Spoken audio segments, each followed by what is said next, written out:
Hello there, ladies and gentlemen, and welcome to another episode of Cookiecast. Today on Cookiecast, it's Lianne, so it's up Liante. I don't know what she's talking about today because I haven't heard it. I'll be listening to it now. I'm going to go out on a limb and say probably TV, maybe some movies, some running, other things in that vein. I don't know. Let's find out together. So here we go. This is Cookiecast up Liante.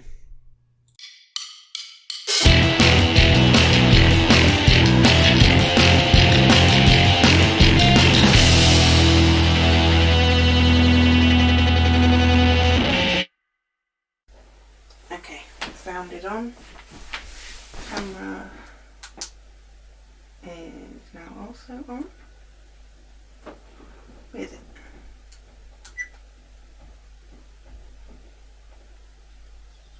We have flashing.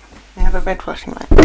I've knocked the speaker, microphone, whatever you call it. Okay. Are we ready? Hello, podcast people. I am back with Up Liante, my podcast. This is podcast 3, I believe, in the series. It has been 3 weeks since I did the last podcast, so I'm a week late and $1 short. The reason for that is we had technical difficulties last week for Cookie doing his podcast. We've had a nightmare baby that won't sleep when she's supposed to, or won't go to sleep straight away anymore. There was also a time issue, so I'm a week late recording the next podcast, but I'm here this evening. That does obviously mean I've had some extra time to do more running, more game playing, more film watching.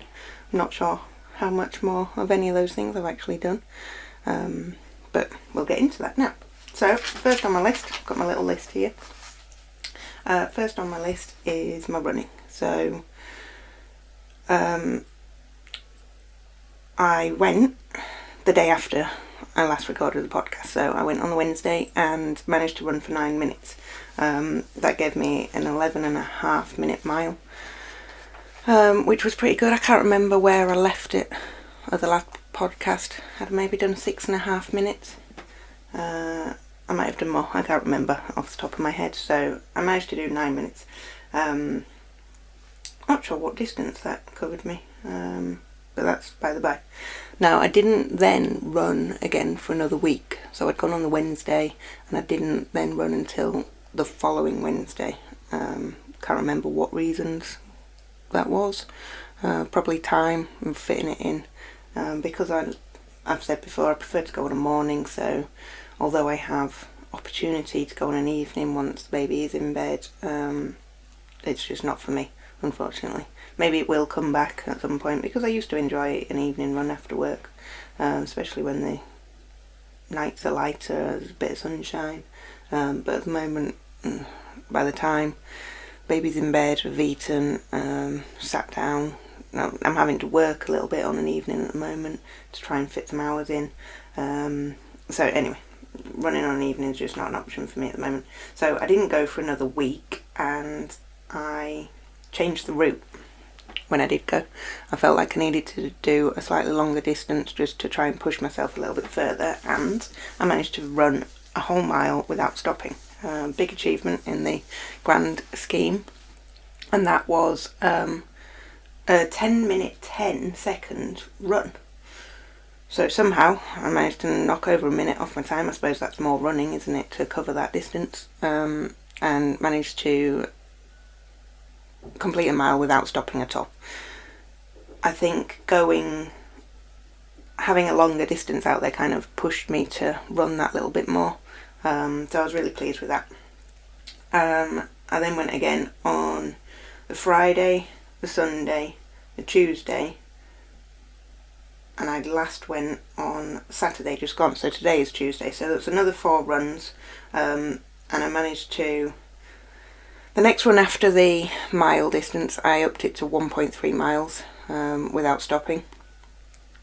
The one after that, I went out intending just to cover the mile again. I think I was hungry that day when I was setting off, so I thought I'll just try and cover the mile. I don't want to drop under the mile at this point, so that was my plan, and that's what I did. As soon as I got to the mile, I was like, right, I'm stopping from here. It was slightly faster actually. I've noted down, oh no, slightly slower, 10 minutes 17 seconds to cover the mile. I was going to say something, and what was I going to say? I think what I was going to explain is that if you look at something like Couch to 5k, you're covering 3 runs in a week. They're not always the same, but it's not pushing you to try and do more at the beginning. And I'm not pushing myself to have to go out and do an increased distance every time. I was at first when I was just trying to run for a little bit longer. Once I got to the mile, I thought I need to try and embed this into my body. So I just need to set out and do the mile for a couple of times before trying to increase it. Obviously that didn't happen the time straight after I'd completed the mile, and I just went out there and wanted to push it a little bit further. I have that mentality that if I'm out there and I'm close to my previous goal, I might as well just push it a little bit harder and then know that I've done further, so that I've improved on the last time. But that also means that it never really gets any easier. I was talking to my friend Harriet the other day on message. Harriet should be known to the podcast people. She's out there on the podcast, saying that it doesn't seem to be getting easier, and I think that's because I'm not giving my body opportunity to get used to that distance each time before trying to up on it. So it's my own competitive nature in myself to try and do better than I did last time. So I think I need to try and focus on that from this point forward, rather than just pushing myself to do a longer distance. I maybe need to repeat the same distance a couple of times. I'm sure once I actually get to a couple of miles each time, that is what I will set out to do. Yeah, I need to, otherwise it's not going to get any easier, and I'm just going to keep struggling until the point that I can't actually go any further, or it seems unmanageable. Anyway, so did the 1.3 mile, and then I went back to a mile again. The run after that, I managed to run just under 1.7 miles. I've got here 1.68 miles. I'd stopped recording my time for the mile. It seems irrelevant at this point, so I just recorded the time that I was actually running. I must just add that these distances I've noted down here are after my 2.5 minute walk, so I don't include, I know that I cover sort of 0.16 or 0.17 of a mile in my 2.5 minutes walk. I then remove that from the distance that I'm commenting on. So I have actually run 1.68 miles, and that took me 17.5 minutes, so a little bit over the 10-minute mile, but not too worried about that at all. It's not about time at this stage. This is just about getting out there, increasing those distances, and just getting back into that rhythm of running again, hoping that it'll start to come more naturally, a bit more flow. And then that takes us up until Saturday, when I went out again and I managed to do 1.9 miles. Again, I hadn't really set out with the intention of doing a further distance. I wanted just to do more than the mile, ideally more than a mile and a half. I tried to sort of round it to nearest half mile at the moment. But while I was out there, I got to the mile and a half and I thought I can just push this a little bit further, do the same as I did on the previous run. But then when I got to that point, and I was checking my phone all the way along at this point, sort of like seeing how far have I gone, can I stop yet? It's just that really having to push myself to keep putting one foot in front of the other, just keep moving. So I'm there checking on my phone on Runkeeper, which is the app I use. How far have I gone? Can I stop yet? So I got to the 1.68 miles and I thought, no, I'm quite close to home. I can just push this along this final stretch, this last straight bit of road before I turn down towards the house. I thought I'll just keep running it. So that took me to 1.9 miles in 19.5 minutes. So again, just a bit out on the time of the 10-minute mile, but massively pleased, proud to have got to 1.9 mile. I suppose I should have maybe pushed it to 2 miles, but it's not the point at the moment. I'll do that next time I go out. I will endeavour to do 2 miles. Next run should be tomorrow. I've put off running twice this week, with good reason, I think. I started doing Joe Wicks, PE with Joe, as of last Wednesday. So we did Wednesday, Thursday, Friday. And then I've done Monday, Tuesday this week with the baby. She's trying to join in. She's copying sort of movements and getting involved, so I realise it's probably quite beneficial for her development to see us doing exercise in the house. Lots of squats, holding her, taking her in tow, so weighted squats. But I've chosen to do PE with Joe yesterday and today instead of going out for a run, and instead I will run tomorrow as I would normally on a Wednesday. That's my working day, my one working day, full working day in the week. So I know that I have the option to get out early in the morning whilst the baby is having breakfast with Cookie, and I can get my run done and out the way and then start work for the day. So I will run tomorrow. PE with Joe, very good, very entertaining, good fun, exercise with a bit of humour. It sort of keeps you going. It's not too much, it's 30 minutes activity. I think I said on the last podcast that I was going to endeavour to do PE with Joe, so I may have fulfilled my own target there. Didn't think I would be able to manage it, if I'm quite honest, but it's surprising how quickly your body adapts when you are doing something daily. So I'm finding it a little bit easier now, a little bit more comfortable, and sort of noticeable improvements already just when you commit to that. So anybody that hasn't tried PE with Joe, I thoroughly recommend it. You certainly get a sweat on. You don't need too much room. You can, well, I have no idea what your living rooms look like.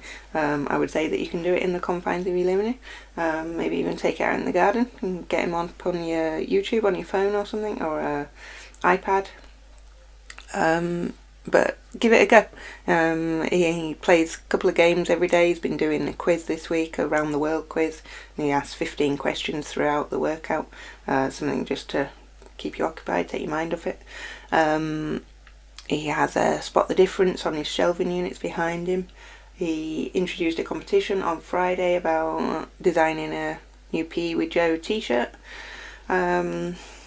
Today he had a hand-painted picture, a 7-foot tall picture. He had it up on his, sort of above his mantelpiece, that somebody, 2 little boys I think, young boys, had drawn and painted for him, and it was, every Friday he is in fancy dress, so he was dressed up as Spider-Man, so that is what the picture was painted off, as Joe Wicks as Spider-Man. I just reminded myself then whilst I was talking that I had to switch, so I'd been doing my shorter distance runs without any audio, no earphones in or anything. I was just going out there and pushing. I mentioned on my last podcast that I always preferred to listen to audiobooks when I run, so rather than listening to my own breathing and huffing and puffing, I thought as I was starting to approach the mile, I needed to get back on the audiobooks and just have that distraction there.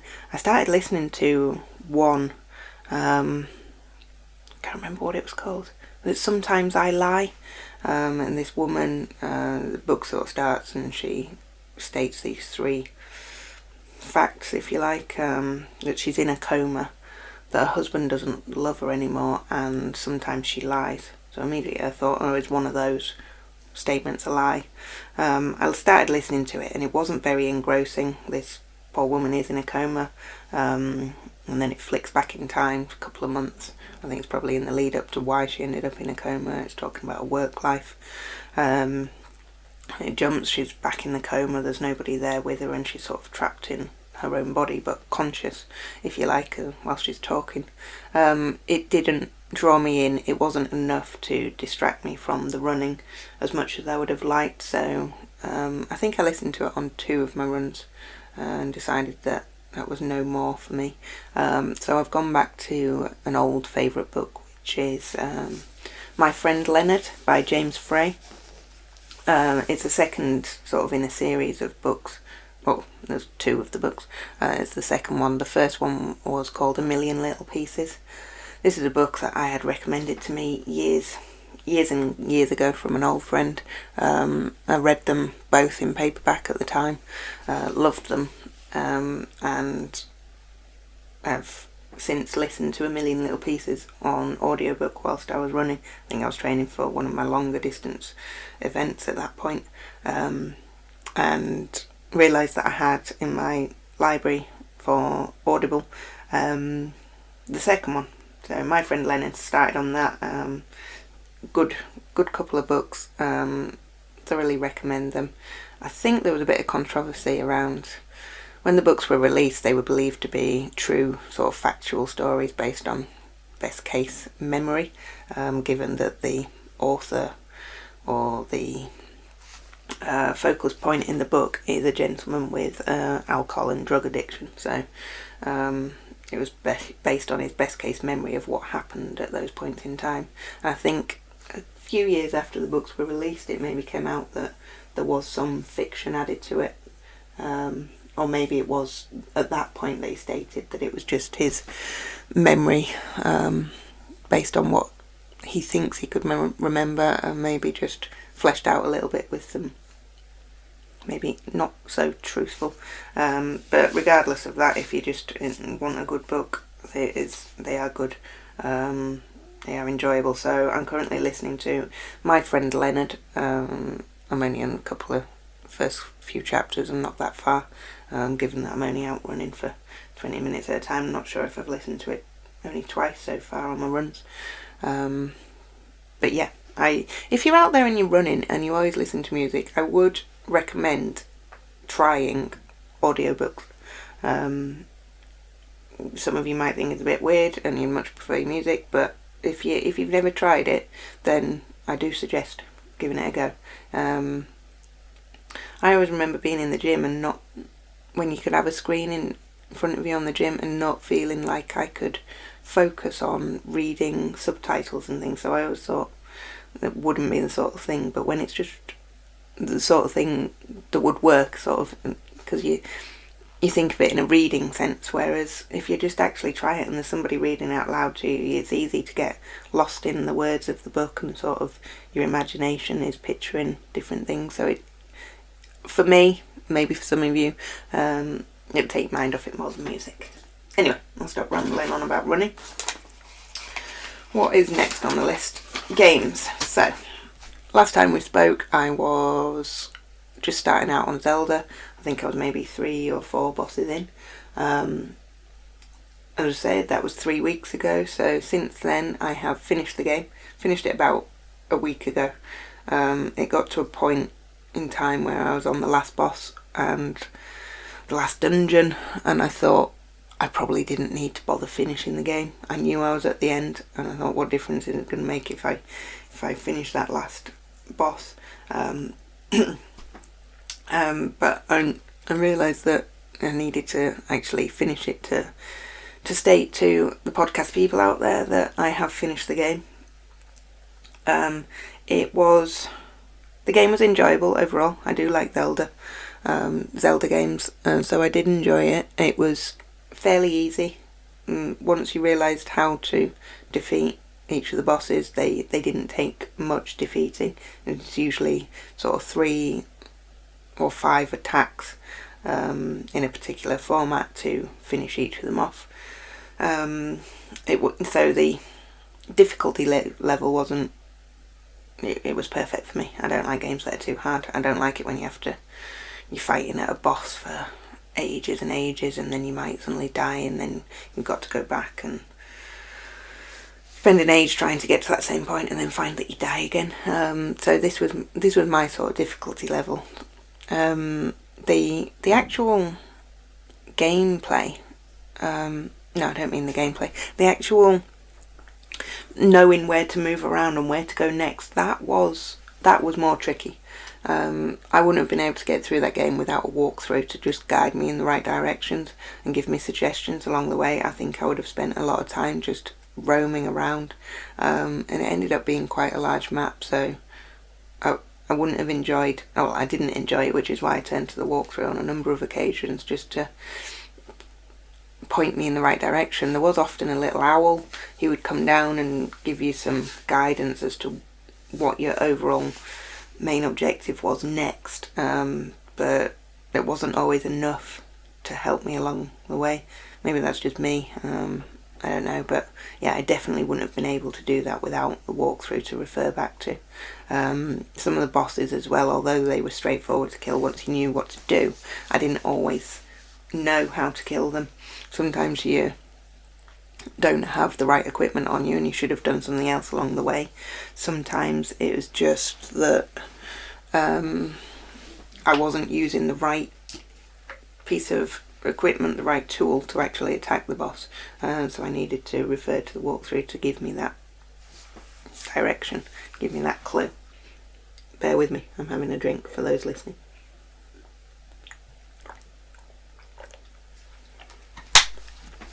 So that is Zelda done and dusted. I woke up the windfish, went inside the egg for the final boss, which required sort of 6 levels of defeat. I think there was 6. Each time you would defeat him, essentially, and then he would spawn into a different version of himself, so then you'd have to defeat him again, and I think that happened 6 times. But I got through it and got the end credits, and then it goes back into the game so that you can continue some of the side quests. I think there's a sort of side quest where you have to collect seashells from all around the Zelda world. You can take those to a particular house and redeem them for, I think there's various rewards along the way depending on how many you take in. And I'm not sure what else you can do. Oh, there are, in lots of the little houses in the Zelda world, there are little plinths for statues to be displayed on. I assume there is some way to collect all of those. I haven't actually looked into that. I think I managed to pick up 1 or 2 from one of the little in-game games, if you like. It was one of those old seaside claws that goes into the machine and you get it to pick up a soft toy and it pulls it out. There was a game within the game. You have a claw and you get to control it forward and backwards along a conveyor belt and collect things. I think a couple of times I was in there, then there was one of these little statue things that goes on a plinth, and then you have to go and take that to the right house. There's lots of those, it seems, so I should maybe look into that actually. I'm not the sort of person to go back to finish little side quests, but it might be worth looking at. So moving on from Zelda, Zelda gets a thumbs up anyway, so if you're not sure, you haven't bought it yet, not sure whether you would like the a new style Zelda in an old school sort of format, then I recommend it. If you're a Zelda lover, go out and buy it, you will enjoy it. Whilst we're on the topic of Zelda and games, I think I'm going to return back to playing Zelda Breath of the Wild. I got so far through that and I started to find it really difficult. I think we mentioned this on the first podcast. It got to a point where my weapons weren't strong enough for the bad guys out in the world that I needed to be defeating along the way, and there wasn't enough weapons. The weapons break sort of whilst you're fighting. I didn't have enough to be able to keep progressing. But having played Zelda Link's Awakening, I think I should probably revisit Breath of the Wild and just see if I can progress that any further. Some bad guys that have just sprung back to mind. They're sort of robotic and they've fired lasers. They just take you out straight away. seem to think there was a shield or something that repelled, sort of bounced back their beams. That puts me off even putting it on, but I think, hold me to it, I will be revisiting that game. Might not be before the next podcast because I'm currently playing Animal Crossing. That I put on, I'm not sure if it was 3 or 4 nights ago. Got that up and running, sort of loaded my character, got out into the little Animal Crossing world. Slow progress so far. It's not the sort of game that makes loads of progress, to be honest. You just go about your little life as your character, living on this new island. You set up with a tent to start with, and you have access to a tool bench, if you like, where you can make do-it-yourself items that are required within the game. So you sort of make, for anyone that played the previous Animal Crossing, I think you were provided with a net and a fishing rod, or you bought them along the way. In this game you gain access to blueprints and essentially have to collect raw materials to then be able to make your own net. You make your own fishing rod. They start off, you're only making a flimsy version, so they break fairly quickly, which I found quite annoying. And then what I found playing the last time I played it is that you can get blueprints to make more sturdier items and equipment. So now I've got versions which I don't know if they do still break over a longer period of times, but they haven't broken so far while I've been using them. So I've got a net, a fishing rod, I've got a pole vault to be able to jump across rivers, I've got a shovel to be able to dig up fossils. Before I started the game I had seen a couple of things around a money tree. Given that I gained early access to this, I will share this with you. It's not a spoiler. You can go out and do the same. I believe there are shiny spots on the island. If you go and dig at those points, you find a bag of money. Now you can plant that bag of money, if you like, and it grows into a money tree apparently, which once grown you shake potentially, and money falls out of it. I have done that, but what I had seen was that I'm sure it said you could plant up to £30,000 back in the hole, so that when the money tree grows, it's a 30,000 bells is the currency in the game. 30,000 bells bag that falls out of the tree. I'm not sure if it said that you get 3 of the bags. I wasn't able to generate that much cash at the point in time that that I found the little shiny spot to dig up, so I think I put 15,000 back in there. My tree is currently growing. It is not fully grown, so I've not tested this theory as to how much money will fall out of it. I can update on that once it happens. We will see. It will be a big help along the way because I just got to the point where I'd taken out a new loan within the game so that I could upgrade my tent to a house. So I now owe Tom Nook lots of money again. That I seem to remember from the original game that was the only real thing I was striving for in the game, was to keep upgrading your house to a bigger and bigger house. So you were always indebted to Tom Nook, and then you were essentially trying to collect enough items to sell to repay that debt. I gave up on that game at the point in time that I realised there were no bigger houses that I could buy, so I lost the sense of purpose of the game. I hope this one doesn't follow that same format, although it may well. So yeah, I'm just at the stage where I've got better weapons, and I'm trying to collect enough materials for a shop to be built on the island, which will hopefully make things better, give you access to other equipment and things. I'm not sure. We'll see where that goes. I'll keep you posted when I've played more. Is that it on games? No, Mario Kart. We've been playing Mario Kart over the last week or so. It was a lockdown purchase. or a bit of fun to be had. So been playing Mario Kart. I might give I've been playing that sort of multiplayer so far, but I might try and progress that on the one play mode if I find that I've got time, or I need a bit of a different game to alternate with Animal Crossing. I do worry that Animal Crossing doesn't have the longevity or quite the draw that Zelda had in order to finish it. I don't know that the game necessarily has a finish, so I might need a bit of something else just to keep me entertained in between. We shall see. Having a drink again, listeners.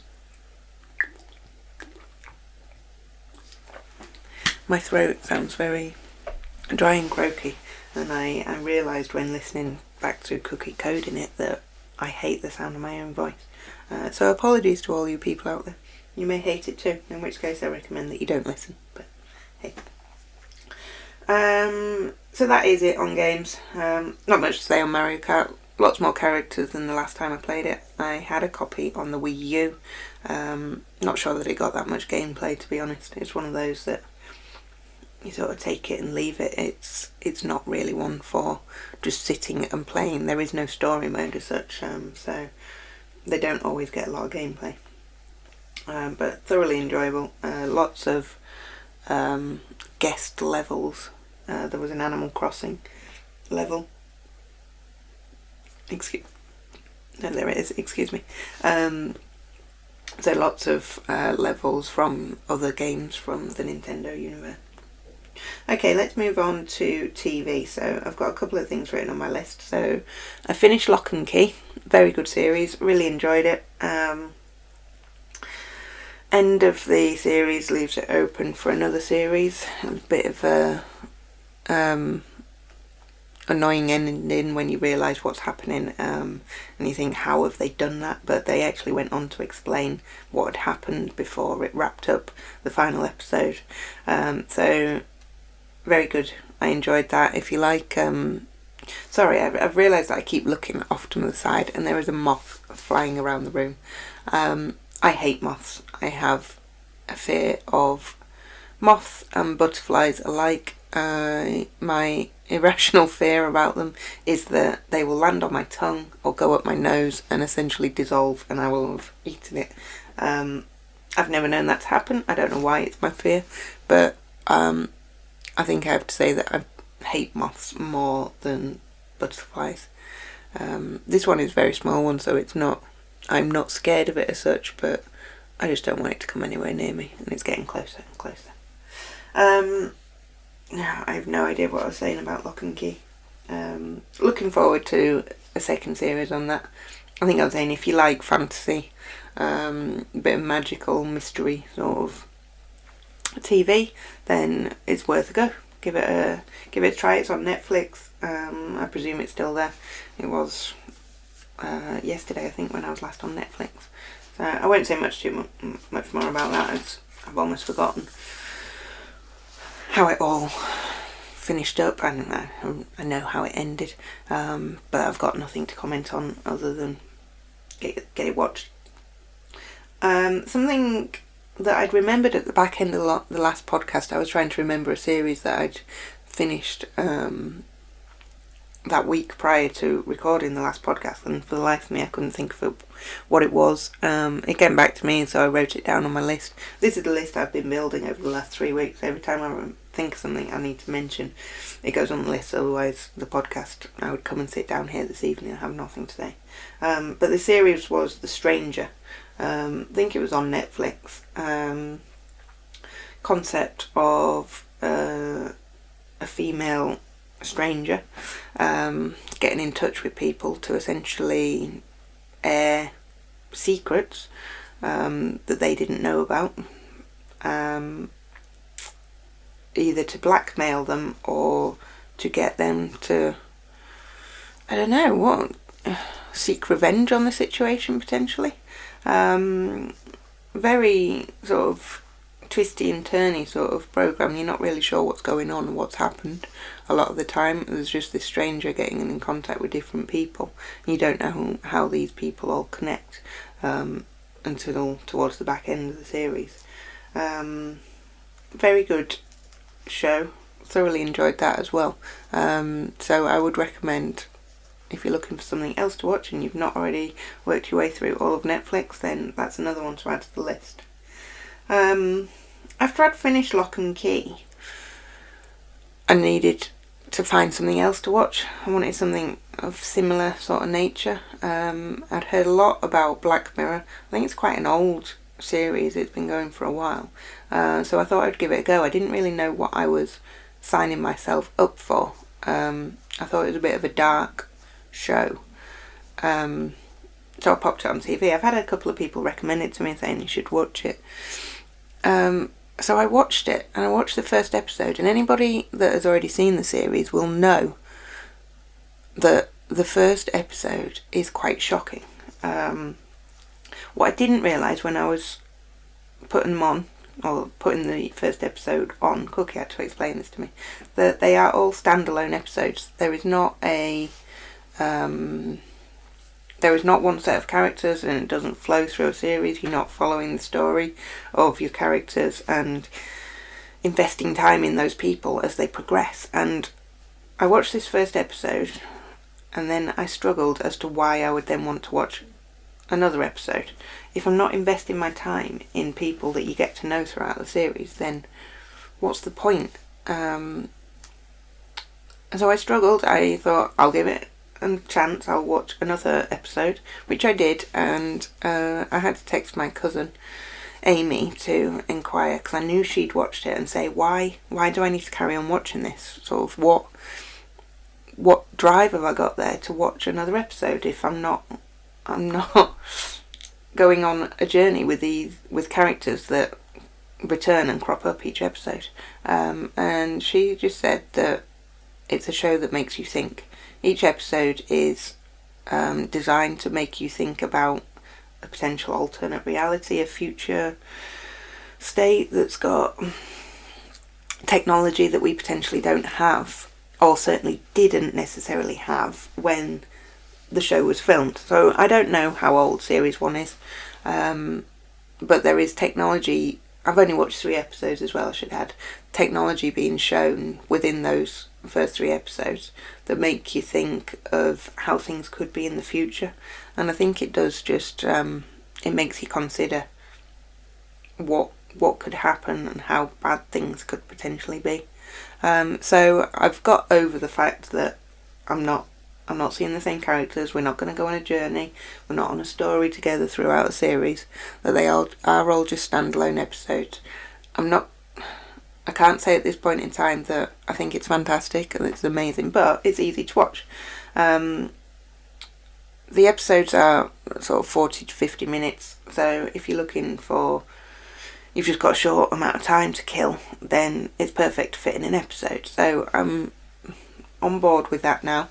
And I will keep watching them, but I might need something else to watch at the same time, so that I've got a story that I can follow with set characters, but I can also watch one of these episodes as and when I need to.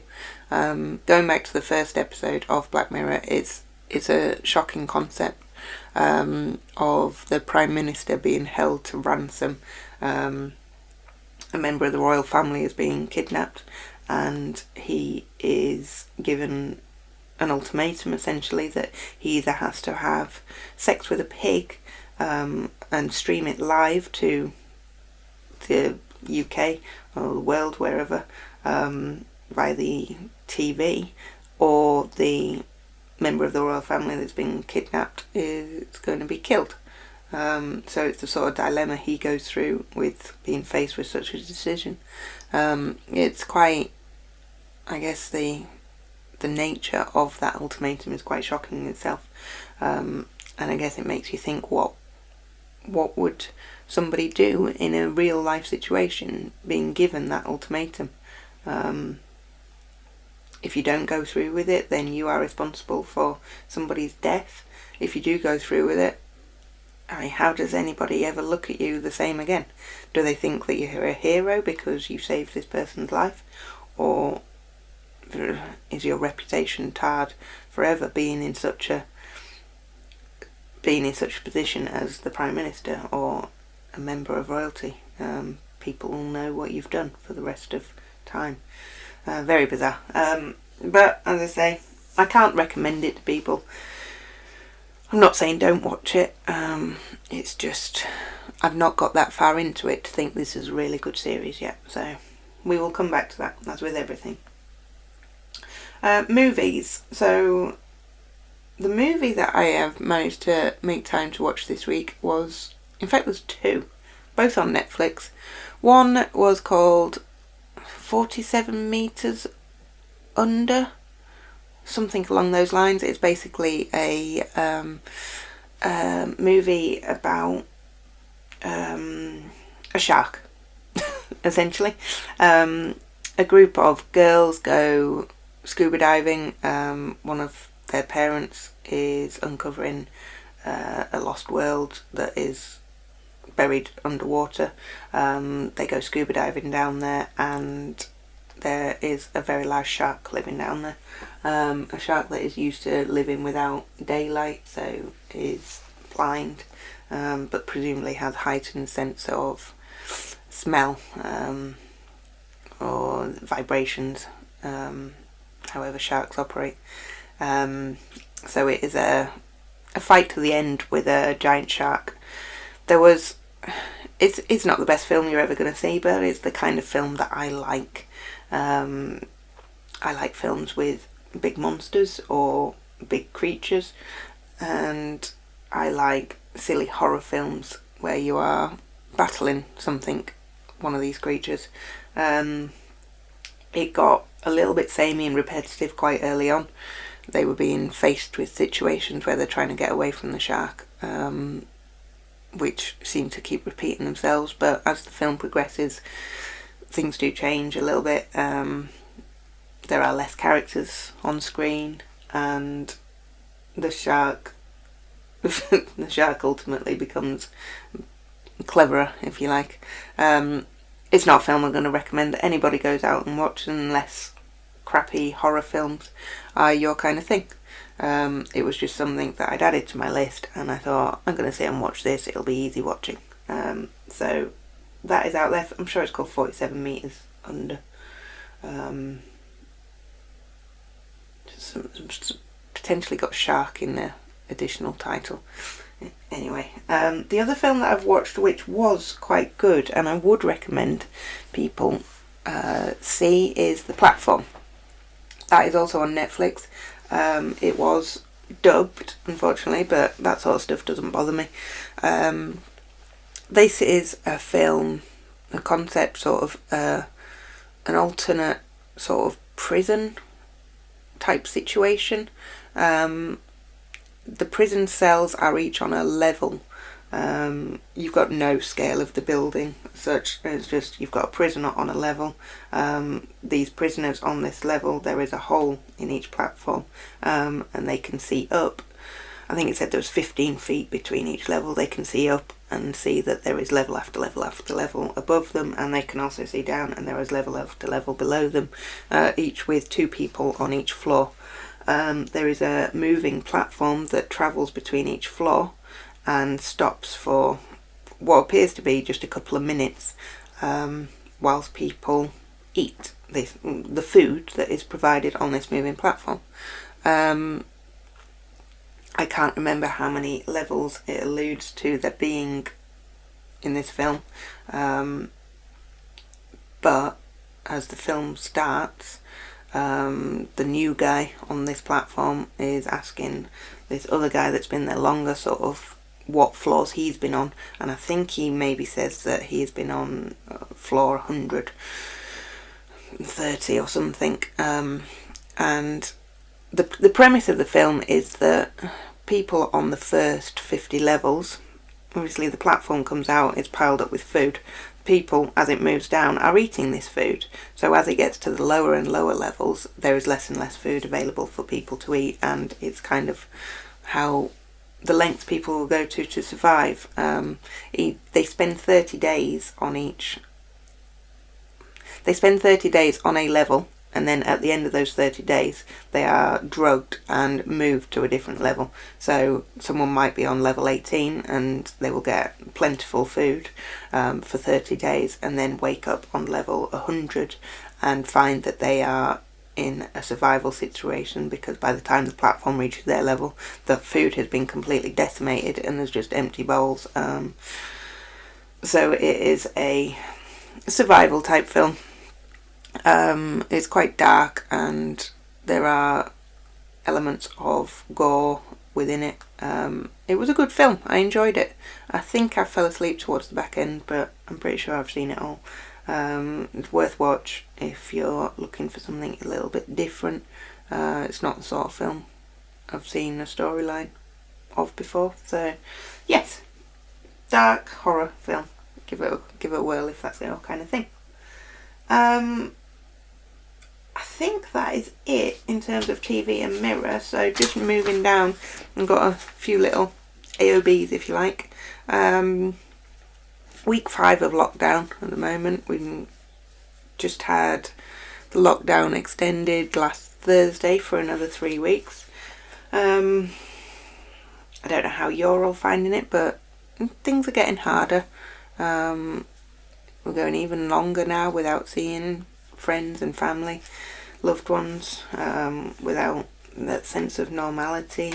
Kids aren't at school, babies aren't in nursery, not in the workplace, struggling to do the work that I need to whilst looking after the baby, struggling not seeing people. And I think of people that are out there on their own. My mum lives on her own, for example, although she's still able to go to work because she works for the NHS. So I know that she's getting that, she's being able to see people in a working environment, but there's also that risk element that she does work for the NHS, so she's likely to come into, or more likely to come into contact with somebody with the virus. One of my aunties, she lives on her own. I've been doing some of her shopping for her whilst I've been going out to do our own shopping. So I'll work on the basis that I'm going anyway, so if people need things, then happy to get those and drop them off if needed. Save other people that aren't in a position to necessarily get out. I've been doing video calls with my mum and my dad so they can keep in touch with the baby, keep that visual there, but it is getting harder. Tried to do a video call with my friends or once a week. Missed last week, but hopefully speaking to them tomorrow. That's always sort of an uplifting point of the week, so shout out there to Claire, Harriet, Sky and Zoe. It'll be good to talk to you again tomorrow. We played, I'm just seeing on my list there, Cards Against Humanity, an online version. I think it was last Sunday, Easter Sunday, with a small group of friends. Mike, Harriet, Sky, myself and Cookie. It's our NFL football group. So we played Cards Against Humanity online. We joined the website for the actual game, and opened up a call to be able to communicate at the same time. Very good. Almost similar, or very much like having an evening in playing the card game. You have to move the cards around on the screen. Everybody can see the same screen apart from a section at the bottom that is private to the user. So that's where you put your answer cards essentially, and then you have to drag out your answer for each question into the central area that everybody can see. Worked perfectly well. Thoroughly enjoyed it actually. I think we ended up being on there for a good hour and a half, if not 2 hours. Sky is in Mauritius with her parents at the moment, so there's a 3-hour time difference there, so we were starting at 7:30 here but 10:30 for her, so I think we ended up trying to wrap things up. It was I think it was 9:15 here, so a bit later for Sky, but at least it was a non-school night. But yes, thoroughly recommend that if people are trying to look for ways to keep connected with friends, play virtual games. Cards Against Humanity. Google it and find out. There's a couple of different sites that it's on. The version we used was quite a simple site. I'm sure it's like .io or something. There are other sites out there with all the expansion packs on there, but it's a little bit more complicated in terms of how you have to set it up. So go do that, people. Already mentioned Joe Wicks on there. 3D pen. I think I mentioned this very briefly at the end of my last podcast. This has popped out a couple of times in the last few weeks. I've not used it massively. I've certainly not progressed to doing anything actually in 3D. But having said that, my mum had asked about having rainbow coloured in so she could put it in a window. And I thought, I can make her something out of 3D plastic. I attempted that, and here is another model. I'm displaying this here in support of the NHS with me. The version I did for my mum, I think it was only the second or third time I was using the 3D pen. So as I started to create the outline, which was the red bit, I went all the way around the outside, a little bit at the bottom, all the way back round, and then I started doing my little crisscrosses. But as I was trying to join these two edges together, it hadn't set, so it was still hot. So as I was joining the crisscrosses, it was just melting. So my mum unfortunately ended up with a very deformed looking rainbow. All the sides shrunk in. I continued. I completed it. It was terrible. It's not the sort of thing that you would want to show your mum, but she was quite happy with it, knowing that I'd attempted to make it for her. On the basis that it went so horribly wrong, I was like, I need to try and do this again and make it better. So this was the outcome. Much happier with this version. Not perfect by any means. Excuse me, sorry. But I allowed the outer layers of the structure to dry and set, which only takes not even 20 seconds probably, before doing my crisscross pattern to fill in the colours, which just helped it to hold its form. I did that with each layer, so as I finished up the red, you have to change the filament to orange, and then I would do another supporting layer around here, let that dry before filling in the colour, then change it to yellow, and so on. So 3D pens getting the thumbs up, but need to progress to making something proper in actual 3D rather than just flat structures such as this. Actually made a little stand for it, just using a clear filament so that it can stand up. So that sits on the shelf downstairs, just to show our support for the NHS, especially given that my mum works for the NHS and is out there every week. Right. Final thing was another shout out, given I've already given her a shout out to Harriet. Shout out to Haz for having started on the Couch to 5k. I think she's been at it a few weeks now. Last image she sent me was just a couple of days ago, showing that she was on week 3. Massive progress made there, and coming from a similar place in the sort of where I'm at with running right now, just very proud of her and the fact that she's committing to it. I think she is committing to it a little more regularly than I am. I'm a little bit all over the place when I get to go, when I make myself go.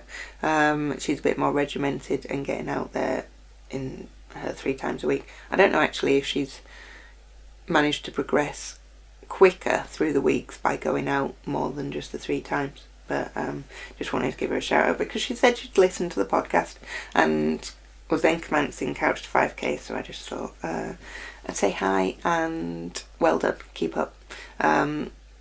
We haven't got a competition going, but I did suggest that she might get to the 5k before I do, given that she's got a structure to get there.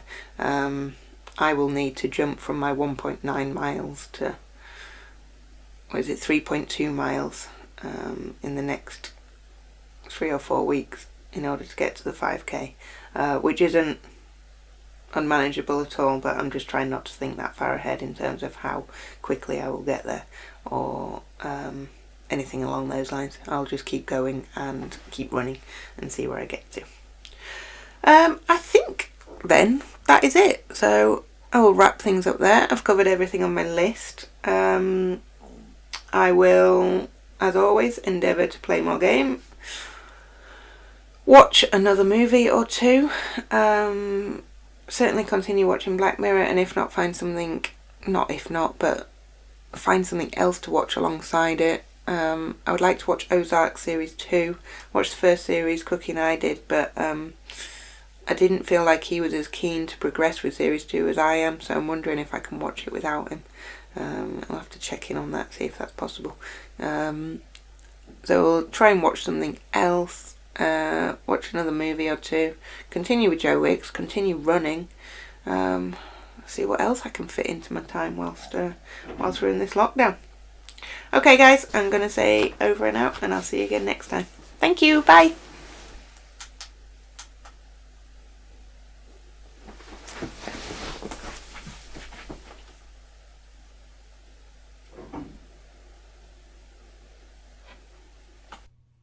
So there you go, what do you think of that? Another one done, and another week gone.